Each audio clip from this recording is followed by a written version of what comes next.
Preach Sunday and you weren't here. I thank you for the privilege to share together in the study of your word. I thank you for the lessons that we can learn from the study of the book of Esther. Help us to grow in our knowledge and also in our understanding as we try to apply what happened centuries earlier to the various situations that are in existence today. We know that principles stay the same, but circumstances vary. So help us to see how we can learn from each of the people that are involved in what we're reading, each of the events that took place in what we're studying. I thank you for each one who is here. I thank you most of all for your presence, for the guidance of your Spirit, and for your word that makes us wise unto salvation. I pray this in Christ's name. Amen. Amen. All right, we covered the first three verses of the book of Esther last week. We're ready now for verse 4. And he, this is King Ahasuerus, also called Xerxes, and you'll find it varies, whichever version of the Bible you're using. But he displayed the riches of his royal glory and the splendor of his great majesty for many days, 180 days. So this is going to be quite a long period of time in which all of this is taking place. What was the purpose of this feast? The purpose is not stated specifically, but he obviously is getting together all the important leaders in the kingdom, and he's getting ready to fight a battle which is going to be the greatest battle in history up to that point. His predecessor, Darius I, had been defeated by the Greeks, and he's going to make up for that, and he's going to make adequate preparations so that he'll muster an army unequal to any army that has ever been raised before as far as its size is concerned. And he's going to have many ships, and they're going to go to Greece, and they're going to attempt to conquer Greece to be a part of the Persian Empire. Now, as it turns out, he's defeated. Doesn't work out the way he planned. Those are his grandiose ideas he has in mind. So I think that this banquet that he's having may be a way in which he's psyching up the people to rally behind him and taking on the greatest challenge that they've ever taken. And he wants them to be on his side. This is a time for him to flex his muscles, to show his greatness, and to demonstrate the kind of a person that he is, and the respect he has for the men that are working with him as leaders throughout the empire. Number two, what purpose is served by this verse? We don't know, other than what I've just said. So the purpose of the feast is not indicated, probably to display the king's power, to display his wealth, to show off his palatial setting where he reigns as king of the empire. But at any rate, these things are not specifically stated, but they'll come to be appreciated probably when we see the outcome of what all this turned out to be. Verse 5, when these days were completed, the king gave a banquet lasting 7 days for all the people who were present at the citadel in Susa, from the greatest to the least, in the court of the garden of the king's palace. So how long did this banquet last? 7 days. Now, you need to understand that this banquet was a drinking bout. It was there just to get as drunk as you wanted to get, to drink as much as you wanted to drink. And this banquet was held in the court of the king's palace. So surrounding the palace of the king, there was a garden, and actually the real picture of a king's palace is surrounded by a lot of other buildings too, as well as a garden. This is just simply indicating one portion of the whole area where the king resided and it would be an area where they could have plenty of room to take care of a lot of guests, and there were a lot of guests that were present on this occasion. Verse 6, there were hangings of fine white and violet linen, held by cords of fine purple linen, on silver rings and marble columns, couches of gold and silver on a mosaic pavement of porphyry, marble, mother of pearl, and precious stones.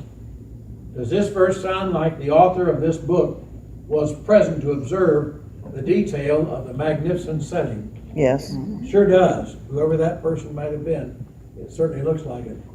Those who are students of history recognize that this was not an exaggeration. This is just the luxurious way in which people lived in that day. Also, we know now from excavations that have been made that some of these pillars were 65 and 67 feet high in the air. So this is quite a palatial area. Glenn, Yes, would you pronounce that king's name slowly? Ahasuerus. Ahasuerus. Ahasuerus. Yeah. I'm glad to do that. I'm trying to get it. Yeah. Ahasuerus. That may not be the correct way. I'm hoping I'm telling you right.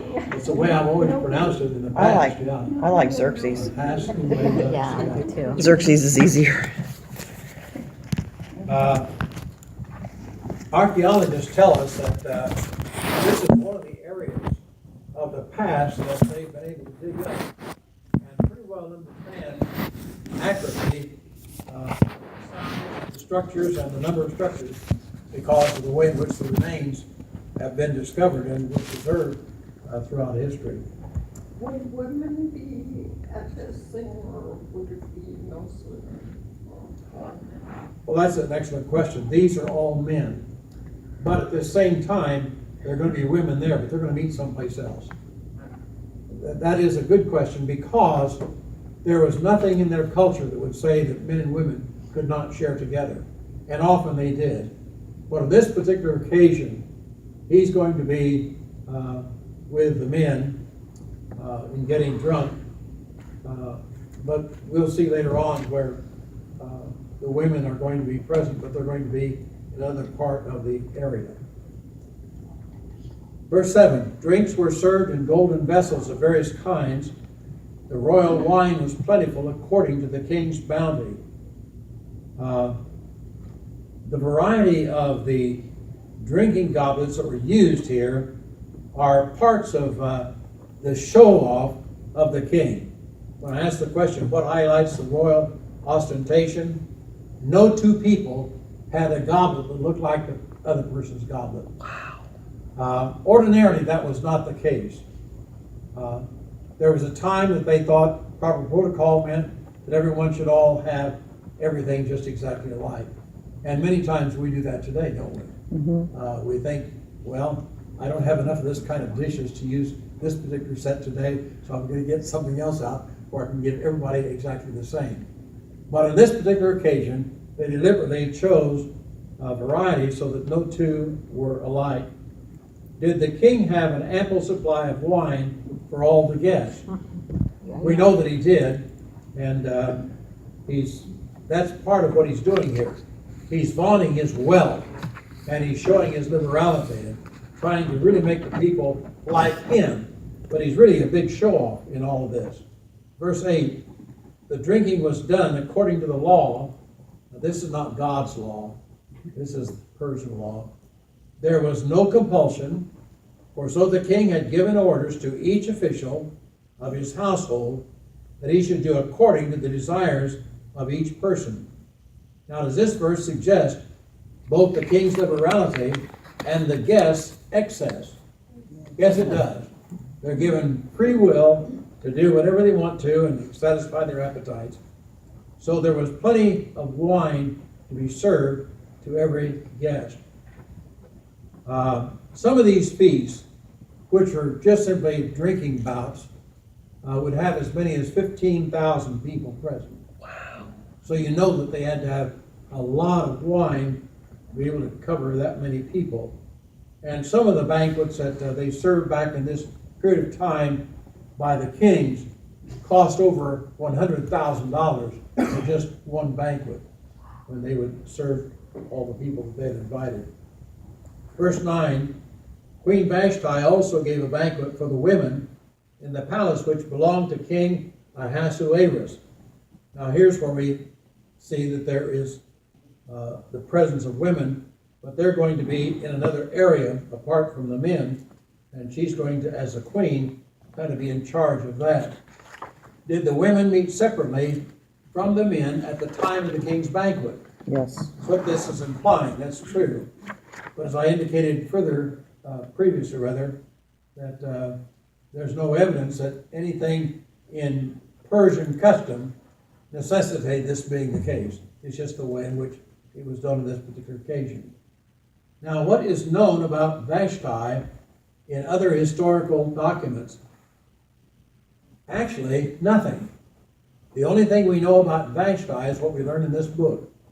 However, if it could be proved that Vashti is the name of Amystrius, as I mentioned last week, there is secular history that tells us a little bit about her, a woman that lived at that same time.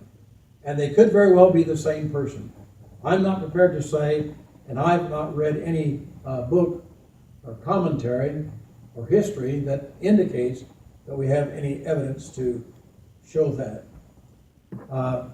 Furthermore, there is some question about, was Vashti her name, or was it a title that was given to her? And once again, we don't have a unanimous opinion on this. There are three words that are used to explain what the word Vashti means. One of the words means the best. Another word means the beloved one. Another one means the desired one. Now they're all alike, but there is a shade of difference in their meaning. Some people think that the word Vashti is used the way that sometimes a man will address his wife as darling or sweetheart or something like that. And that could very well be.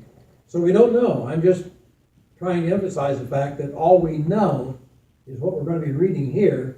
Everything else is kind of guessing or surmising and a matter of opinion.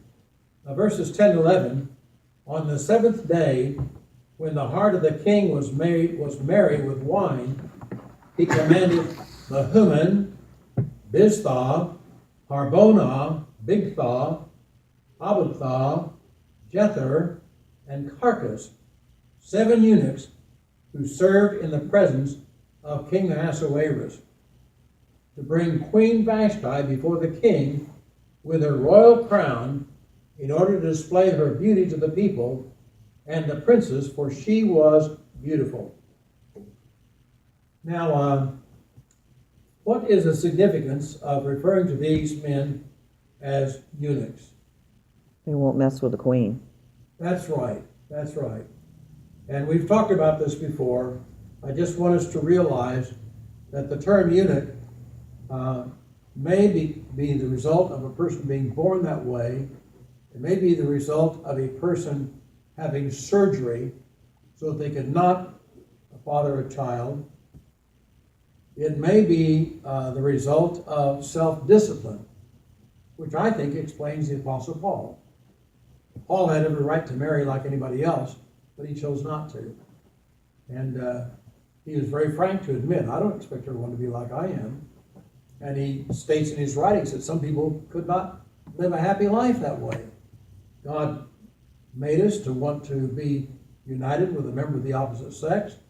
That marriage is God ordained, but there are some people that, for a variety of reasons, have that kind of discipline of themselves. So, in this case, I just want us to understand that this is a name that's given that may or may not describe them physiologically, though often it did. But these were people that were proven to be trustworthy as far as never being accused of molesting any of the women in the royal family. One of the reasons for this too was kings and queens hoped who would become the next king. Their child. That's right. And they didn't want that child to be anybody other than have the father who was the reigning king at that time. Mm-hmm. And if the queen would get pregnant by another individual, they'd have a child. But that's not the kind of a child that the king wanted. And so there was precaution taken there. Now, was the king's command influenced by his drinking? Sounds like it. I think very obviously that's true. What did the king command the eunuchs to do? To bring the queen. All right, bring the queen in.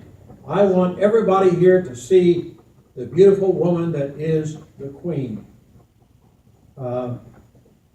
Is there any significance to the fact that the 7 men were eunuchs? Yes, I think there is, as I've already indicated. I think this is pointing out that they are trustworthy men, and the king is ordering them then to bring the queen into the presence.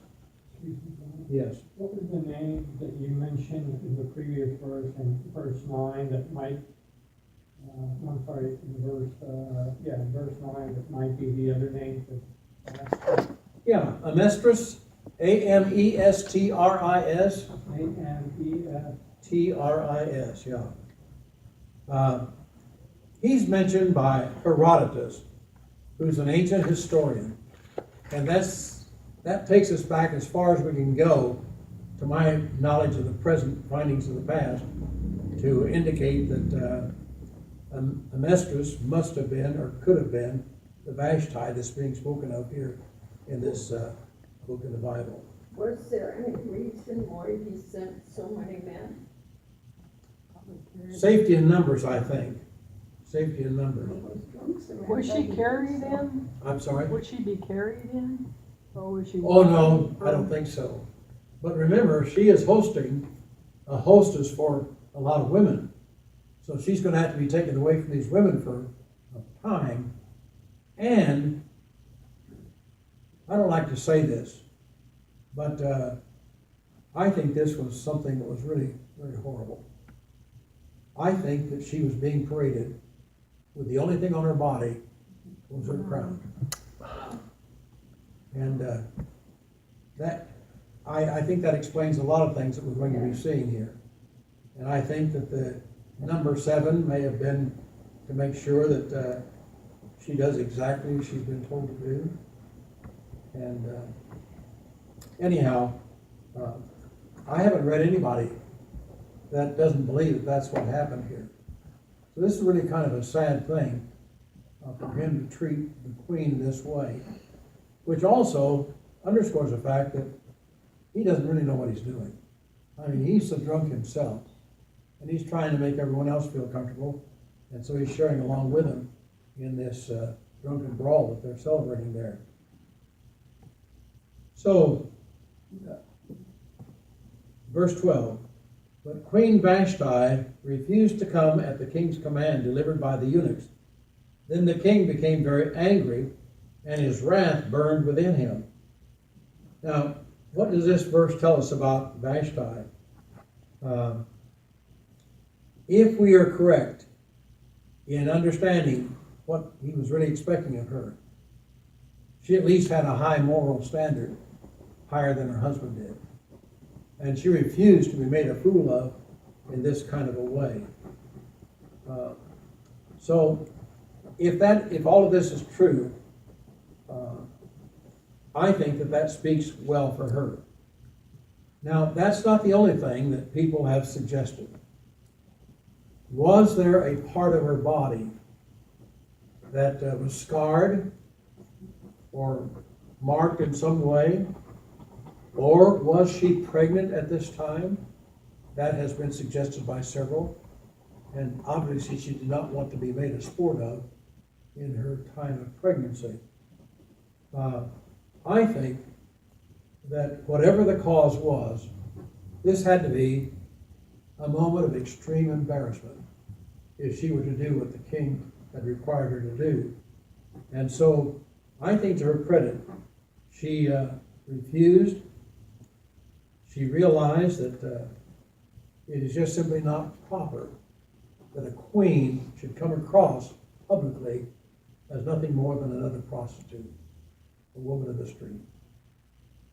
And this is particularly significant because what do we know about the way that people in that part of the world dress even to this day? Fully covered. Completely covered. That's right, we're talking about Iran. Mm-hmm. I remember the first time I was in that part of the world, and it took me a while to get used to it. I didn't see a woman's face. I mean, they wear a veil, and some of the times the veil was kind of thin, so you could almost guess what she might have looked like if she'd just take that veil off. But I mean, from head to foot, totally covered. And that's true in Iran today.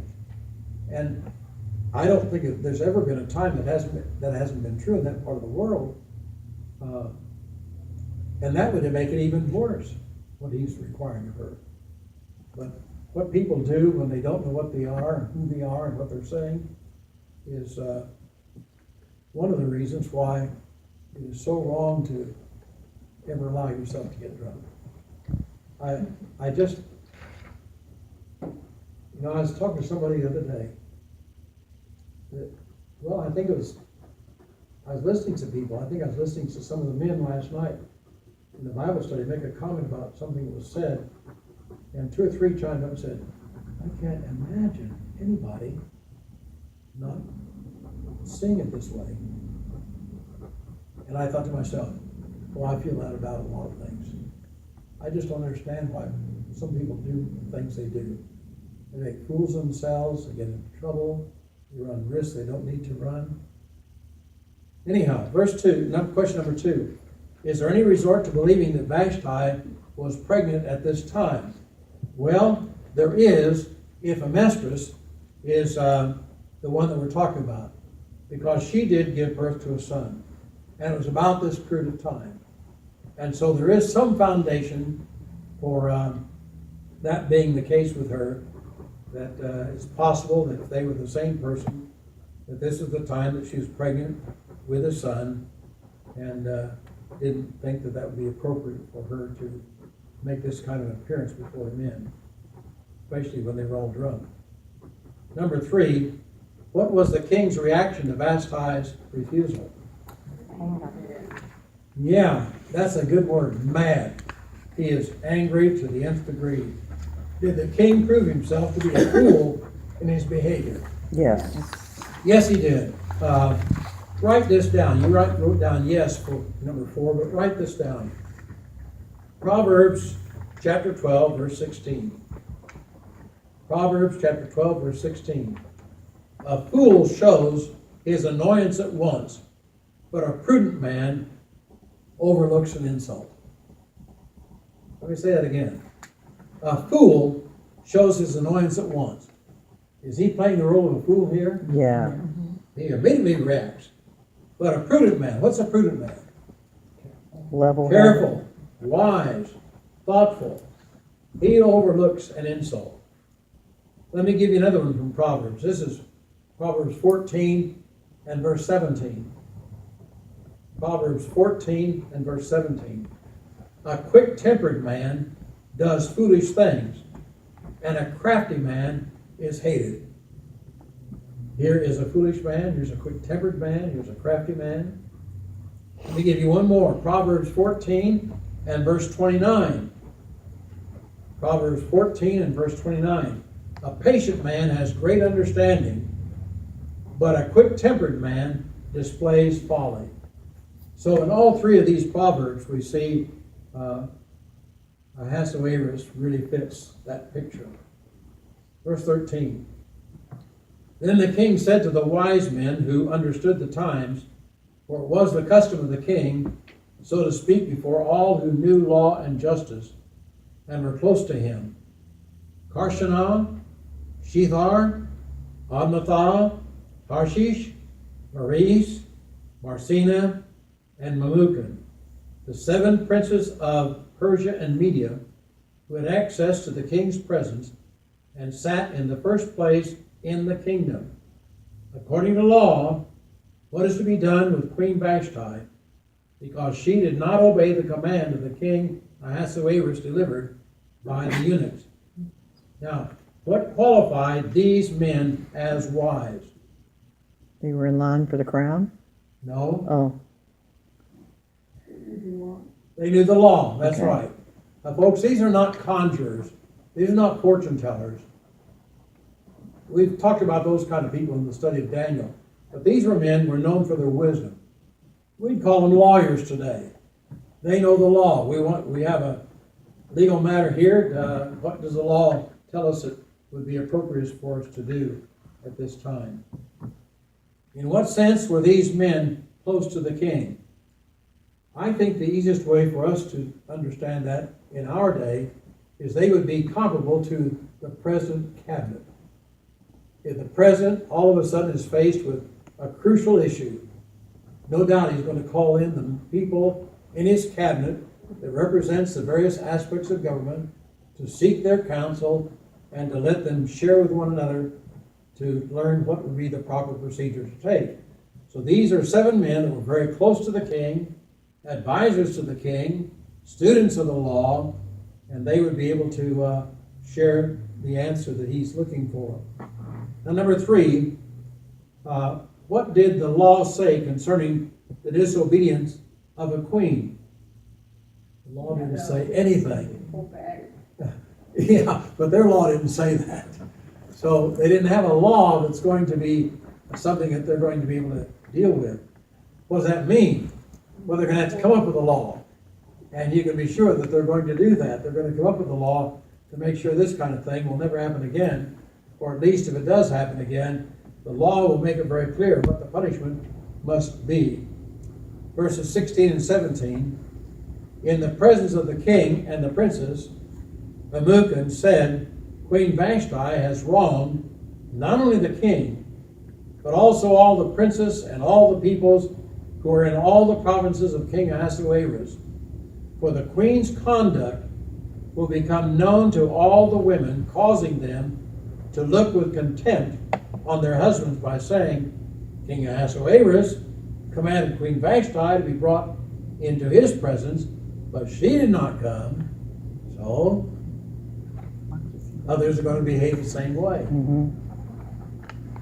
Is there anything valid about that kind of reasoning? Yeah. I learned that as a little child. I went to my parents. Why can't I do it? All the other kids are doing it. All the other mothers let their child do this. Why don't you let me? As if everybody else is in charge. Well, verses 16 and 17 kind of give us that background for what we're talking about here. There was no legislation to deal with this matter.